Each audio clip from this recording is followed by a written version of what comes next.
দিচ্ছেন। সাহেল ইবনে আব্দুল্লাহ বলেন, মৃত ব্যক্তিকে গোসল দানকারী যেভাবে উল্টাইয়া গোসল করায়, কাকে? মৃত ব্যক্তিকে গোসল করায় না ব্যক্তি, দোয়ায় না বেড়া, যেভাবে উল্টাইয়া গোসল করায়, মৃত ব্যক্তির ওহাতে কোনো ইচ্ছা অনিচ্ছা থাকে না, থাকে? হ্যাঁ, আমি আসলে কোনো ব্যক্তির দোয়াইতে দেখি নাই। আমার আব্বার মেয়ে দেহ দোয়াইতে সময়, বড় দেহ দোয়ানোর সময় আমি ছিলাম সাথে, খোকন কাকার সাথে দেখেছি। তো বলতেছিলাম, সাহেল ইবনে আব্দুল্লাহ বলেন, মৃত ব্যক্তিকে গোসল দানকারী যেভাবে উল্টাইয়া গোসল করায়, মৃত ব্যক্তির ওহাতে কোনো ইচ্ছা অনিচ্ছা থাকে না, তদ্রূপ নিজেকে আল্লাহর হাতে শপথ করিয়া দেওয়াই তাওয়াক্কুলের প্রথম স্তর। তাওয়াক্কুল আমরা কই না, বিসমিল্লাহি তাওয়াক্কালতু আলাল্লাহি লা হাওলা ওয়ালা কুওয়াতা ইল্লা বিল্লাহ, বাড়ি হইতে বাইরে শুধু দোয়া কই না, বাড়ি হইতে বাইরে যারা দোয়া করে আছে আল্লাহর উপর তাওয়াক্কালতু, আল্লাহর উপর ভরসা। কার উপর ভরসা? আল্লাহর উপর ভরসা। তা আল্লাহর উপর ভরসার প্রথম স্তর হইছে মৃত ব্যক্তির মতো ইচ্ছা অনিচ্ছা সবকিছু নিজের ইচ্ছাকে আল্লাহর হাতে শপথ করিয়া দেওয়াই তাওয়াক্কুলের প্রথম স্তর। তাওয়াক্কুলের প্রথম স্তর।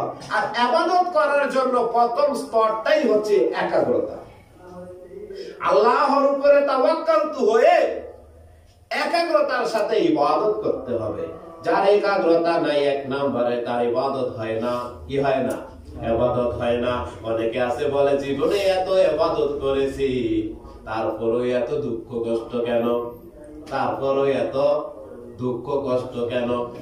হাসান বসরি রহমতুল্লাহ আলাইহির শিষ্য হাসান বসরিরে কয়, নদীর ওই পারে যাইবো, পানির উপর দিয়ে হাঁটে। ও হাসান বসরি কয়, কি রে বাবা, তুই পানির উপর দিয়ে যাস কিভাবে? পরবর্তী হাসান বসরিও পানির উপর দিয়ে হাঁটছে। তখন শিষ্য কয়, ফিরে রে বাবা, 3 টাকা যদি আপনি করেন পানির উপরে কেন, যে কোনো জায়গায় আপনি হাঁটতে পারবেন। কয়, কি কাজ রে বাবা? কয়, একটা হচ্ছে আল্লাহ যখন আযাব গজব দেয় ওইগুলাকে আপনি গনিমতের মাল মনে করেন।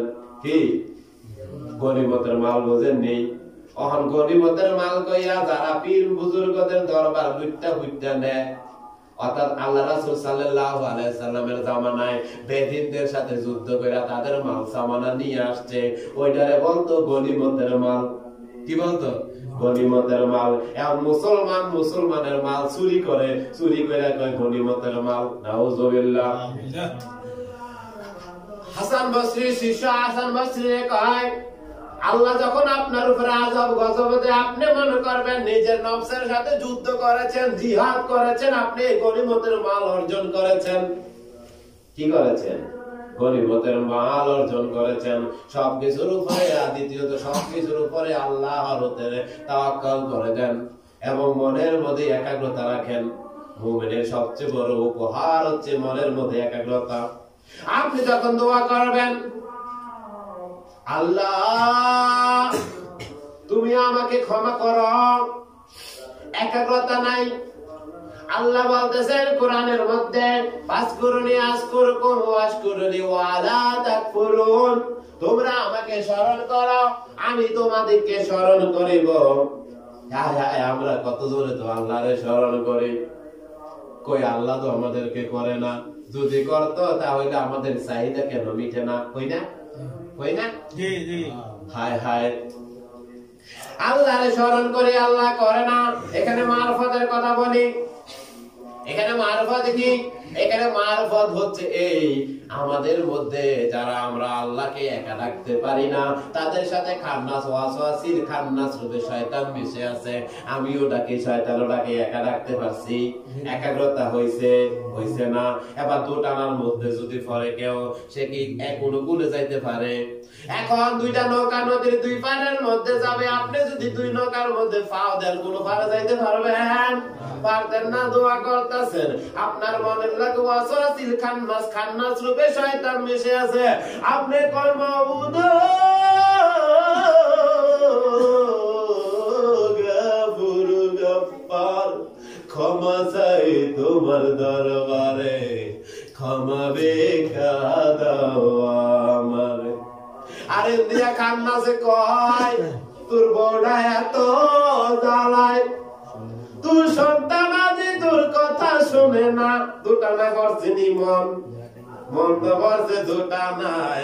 আমার আল্লাহ বান্দারে, তোর মনের মধ্যে তো একাগ্রতা নাই, একাগ্রতা যা দিলের মধ্যে নাই, তার ডাকে আমি আল্লাহ সাড়া দেই না। ক্ষমা নাই, আরে আমি এত ক্ষমা চাই, আল্লাহ কেন ক্ষমা করে না? রাসূল কয় মান আরাফা নাফসাহু ফাকাদ আরাফা রাব্বাহু, যে নিজের জানে সে তার রবের জানে। রবের প্রতি কলঙ্ক দিও না, আগে নিজের জানো তুমি শুদ্ধ হইছো কিনা। তোমার তো একাগ্রতা নাই, যার একাগ্রতা আছে সে যদি বকরি খাওয়ার পরে হাড্ডি কুটি একখানে কইরা কয়, ওই হাড্ডি তুই বকরি হইয়া যা, বকরি হইয়া যায়। একাগ্রতা হচ্ছে মুমিনের প্রথম পুরস্কার। একাগ্রতার দরকার। নামাজের বিরুদ্ধে যারা কথা বলে আমি তাদেরকে বলতে চাই, বিজ্ঞান প্রমাণ করছে নামাজের সেজদায় যখন আমরা যাই, নামাজের সেজদায় যখন আমরা যাই, জমিনে যখন আমাদের মাথা লাগে, ডিপ্রেশন দূর হয়। কি দূর হয়? ডিপ্রেশন, মানসিক অসুস্থতা, রোগ থেকে মুক্তি পাওয়া যায় সেজদায় গেলে। বিজ্ঞান, সায়েন্স গবেষণা করে বলতেছে। আধ্যাত্মিক উন্নতির জন্য নিজেকে গৃহবন্দী করতে হবে।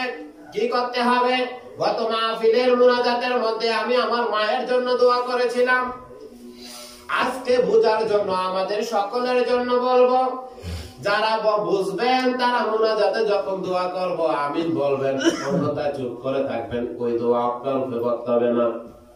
যখন আমরা মুনাজাতে করব, মুনাজাতের মধ্যে যদি যারা হাত তুলি, কোন দোয়াটা যদি কারো পছন্দ না হয়, এটা নীরবতার লক্ষণ, অর্থাৎ ওই দোয়া আপনার উপর পড়তে হবে না। যদি মন থেকে আপনি আমিন আমিন বলেন এবং পুরাটা মুনাজাত যদি আপনি আমিন বলেন, তাহলে সবটা দোয়া আপনি পাবেন। কিন্তু কোন দোয়ার জন্য যদি আপনি উপস্থিত না, এখন ধরেন কোন দরবারের ফিরে দোয়া করলো, আল্লাহ এখানে যারা আছে তুমি সবারে আমার ভক্ত হিসাবে হাবা করে দাও, আপনি তার ভক্ত হইতে চান না, ওই সময় আপনি আল্লাহর কাছে মুনাজাতের মধ্যে বলবেন, না আল্লাহ আমি এই দোয়া নিব না হবে। তাহলে আমরা আজকে গৃহবন্দী নিজে হওয়ার জন্য দোয়া করব। যার দরকার সে আমিন বলবেন, আর যার দরকার না সে বলবেন আল্লাহ আমার লাগতো না। ঠিক আছে? বুঝতে পারছেন? আসেন, আধ্যাত্মিক উন্নতির জন্য নিজেকে গৃহবন্দী করার প্রয়োজন। হায় হায়, এটা কেমন কথা? রাসূল খোদা সাল্লাল্লাহু আলাইহি ওয়াসাল্লাম হেরা পর্বতে 15.5 বছর নিজেকে গৃহবন্দী করেছেন। কত বছর? 15.5 বছর হেরা গুহার মধ্যে নিজেকে গৃহবন্দী করেছেন।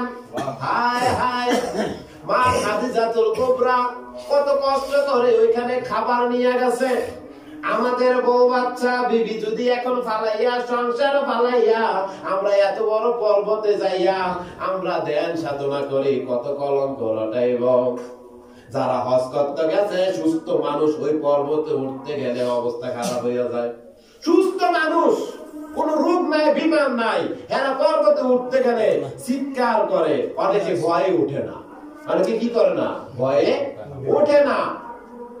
এত উঁচু পাহাড়, মা খাদিজাতুল কুবরা কোন সন্দেহ করেন নাই, আরো নিজে ওইখানে উঠে উঠে গিয়ে খাবার দিয়ে আসতেন। সুবহানাল্লাহ, সুবহানাল্লাহ।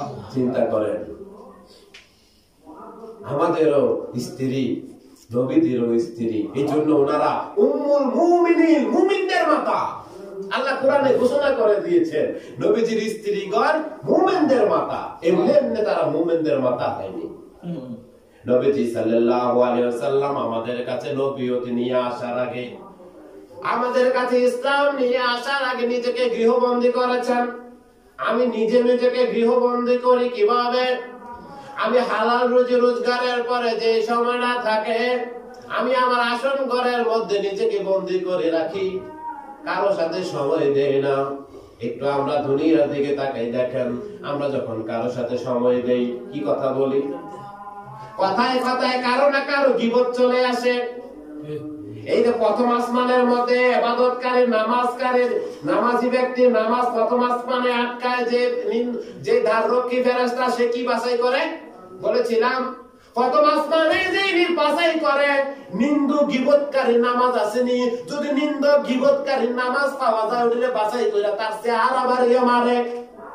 আমি যদি আমার গৃহবন্দী না করি আধ্যাত্মিক উন্নতির জন্য, আমি যদি তাদের সাথে সময় দেই, তারা কথায় কথায় একজন না একজনের গীবত আমার কাছে বলবো, আমিও তাদের সাথে হাসি তামাশা করবো, অথবা আমিও আরেকজনেরটা বলবো। মানুষের ক্যারেক্টার এমন, কারো কাছে যদি কোন ভাই আমি খুব কষ্টে আছি, আমার পকেটটার মধ্যে টাকা পয়সা নাই, এত বাইরে আমি এত কষ্টে আছি, আমি তো আরো বড় অভাবী। আপনি এদের কইছেন আমার পকেটটা টিয়া নাই, হাতে কোনো বাইরে পকেটটা টিয়া নাই, ঘরে টিয়া নাই, ব্যাংক ব্যালেন্সও নাই, আর 3 ধাপ আগে গেছে গা। অর্থাৎ একজনে যদি আপনার কাছে একটা গীবত কয়, আপনি আরো 3 জনের 3টা গীবত টান দিবেন। তাহলে আমি যে নয়ন ফকির হালাল রুজি করার পরে ঘরের মধ্যে আইয়া নিজের গৃহবন্ধ করি, আমি অন্যের গীবত খাওয়াটাও কানের হেফাজত করলাম, অন্যের গীবত শুনলাম না, মুখেরও হেফাজত করলাম, অন্যের গীবত গাইলাম না। আর সমাজ একটা কুচক্রী কিছু মানুষ আছে, কি করে জানেন? একই করে 2 ব্যক্তির থেকে কথা নিব, এই একজনটা আরেকজনের কাছে লাগাবো। হাদিস শরীফের দিকে তাকাই, আল্লাহ রাসূল সাল্লাল্লাহু আলাইহি ওয়াসাল্লাম বলেন, কোন ব্যক্তি যদি তোমার কাছে অন্যের কথা বলে, তুমি নিশ্চিত থাকো তোমার কথা সে তার কাছে গিয়ে বলবে। যেমন ধরেন একই ঘরের মধ্যে হরিবউ, শাশুড়ির কাছে যদি বউয়ের কথাটা কোন ব্যক্তি বলে, ওই বউরে ওই শাশুড়িরে আল্লাহ রাসূল বলতেছে তুমি নিশ্চিত হও, তুমি শাশুড়ির কথাটাও এই ব্যক্তি তোমার বউয়ের কাছে কইব। কথা বুঝেননি? কে কইছে? আল্লাহ রাসূল কইছে। তাহলে আপনার কাছে যদি কেউ গীবত গায়, মন দিয়ে শুনবেন না, তাকে থামাইয়া দিবেন, কারণ সে আপনার থেকে কথা দিয়ে কথা নিতেছে, নিয়ে আবার বিলি করবে। তার কাজ যেটাই এটা। ওই ব্যক্তি যত বড় নামাজি হোক, আল্লাহ রাসূল বলতেছেন প্রথম আসমানেই তার নামাজটাকে আটকাইয়া পেছাইয়া পুরান তেনার মতো তার মুখ বাড়িয়ে মারে। নিন্দককারী গীবতকারীর নামাজ। তাই আমি যে আমার গৃহবন্দী করি, আমি লাভবান নাকি ক্ষতিগ্রস্ত? আপনারা যদি আপনাদেরকে কাজের হালাল রুটি রুজি যেটা ফরজ দরকার, এটার পরে যদি নিজের গৃহের মধ্যে বন্দী করেন, লাভ আছে না লস আছে? কার সুন্নাত? রাসূলের কথার সুন্নাত। কার সুন্নাত? রাসূলের কথার সুন্নাত। আপনি সিলেট নাসিরউদ্দিন সিপাহীশালার মাজারে যান, ওইখানে গিয়ে দেখবেন বিশাল এক গুহা। ওই গুহার মধ্যে নাসিরউদ্দিন সিপাহীশালা নিজেকে গৃহবন্দী করতেন। অসংখ্য বুজুর্গদের দরবারে যাইবেন, যাইয়া দেখবেন কবর বানাইয়া কবরের মধ্যে ধ্যান করে। তারা কি অবুঝ? অবুঝ? আপনি চায়ের দোকানে বাজারে যান, আল্লাহ রাসূল বলেছেন সবচেয়ে নিকৃষ্ট জায়গা হচ্ছে বাজার। ওই বাজারের মধ্যে যারা যায় আড্ডা দেয়, তারা হচ্ছে গীবতকারী, পরনিন্দাকারী, একজনে আরেকজনের কথা লারে। কি করে? একজনে আরেকজনের কথা লারে। আপনি যদি কারো ঘরের কোনো খবর পাইতে চান, ওই ঘরের কাছে চায়ের দোকানে আড্ডা দিবেন, যত খবর আছে মাশাআল্লাহ পৃথিবীর সেরা বিজ্ঞানী এত সব কিছুর উপর পারদর্শী। কি দেখতে? সব কিছুর উপর পারদর্শী। ধরেন আমাদের দেশে যতগুলো রাজনীতি দল আছে, এতে আওয়ামী লীগ সম্বন্ধে পারদর্শী, বিএনপি সম্বন্ধে পারদর্শী, জামাত সম্বন্ধে পারদর্শী, হেফাজত সম্বন্ধে পারদর্শী, সব দলের সম্বন্ধে এত মহাজ্ঞানী, এত হচ্ছে বড় জ্ঞানী আর নাই। ওরে বাবারে! কিন্তু রাসূল কয় সে নিকৃষ্ট ব্যক্তি। সে কি? নিকৃষ্ট ব্যক্তি। এই ব্যক্তিদের সামনে যাইবেন না, সাবধান। কি? সাবধান। আমল করবেন, নামাজ আদায় করবেন, রোজা রাখবেন, হজ করবেন, যাকাত দেওয়ার তৌফিক থাকলে যাকাত দিবেন, হজ করার তৌফিক থাকলে হজ করবেন, হালাল রুটি রুজি করবেন, ভাইকে সময় দেওয়ার প্রয়োজন আছে ভাইয়ের সময় দিবেন, বোনের সময় দেওয়ার প্রয়োজন আছে বোনের সময় দিবেন। অপ্রয়োজনে কোনো কিছু করার নামে অন্যায় করা, অপ্রয়োজনে কোনো কিছু করার নামে অন্যায় করা আমাদের তরিকতের মধ্যে আসছে। গাউসে পাক বলতেছেন যার পেটের মধ্যে খিদা নাই,